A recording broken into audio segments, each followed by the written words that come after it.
បាទជំរាបសួរពុកម៉ែបងប្អូនអរគ្នាបាទថ្ងៃនេះមកលេងកឋានស៊ីវិបេតាហ្វាមបាទអានេះគេធ្វើទឹកសម្រាប់អ្នកស្រីល្អគេចាប់ពីក្នុងពីងគេមកគេយកមកម៉ាក់អញ្ចឹងហ្នឹងតែគេទុកនេះគេទុករយៈពេល1ថ្ងៃសិនគេដាក់អំបិលដាក់លឹកឆាប់អីថែមលឹកដូងតិចតួចណាហ្នឹងគេដាក់ចឹងមិនគេយកមកមួយហើយគេដាក់ចំ50ថ្ងៃយើងបងប្អូននេះបាទណា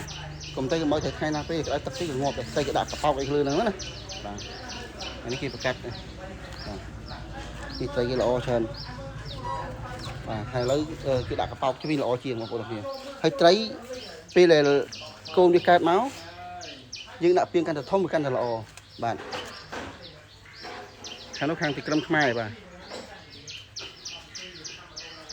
នេះគេធ្វើទឹក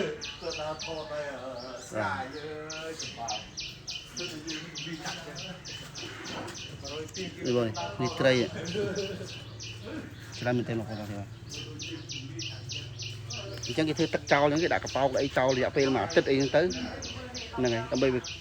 មកទៀតមកគេចាប់ដើមយកកូនត្រីទៅដាក់ហ្នឹងហើយហើយកប៉ោកយើងបងប្អូនអរគ្នាពេលវាច្រើនគេយើងត្រូវបាវាជើងថាដែរណាហ្នឹងហើយមើលណាយើងងាប់ទេបាវាជើងឲ្យខូចទឹកអានេះគេហូបពួតត្រីបាទ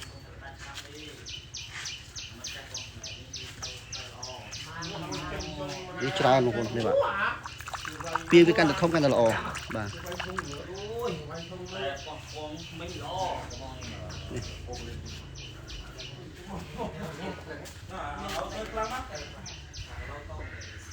អានេះគេទុំប្រឡេងនោះច្រើនគុនថៃ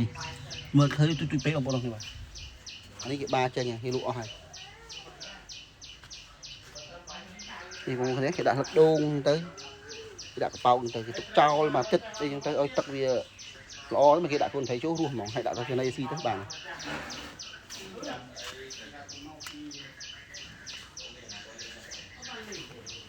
ត្រីច្រើនបាទចឹងមានតែប៉ុណ្ណឹងបងប្អូនអរគុណបាទគុណច្រើន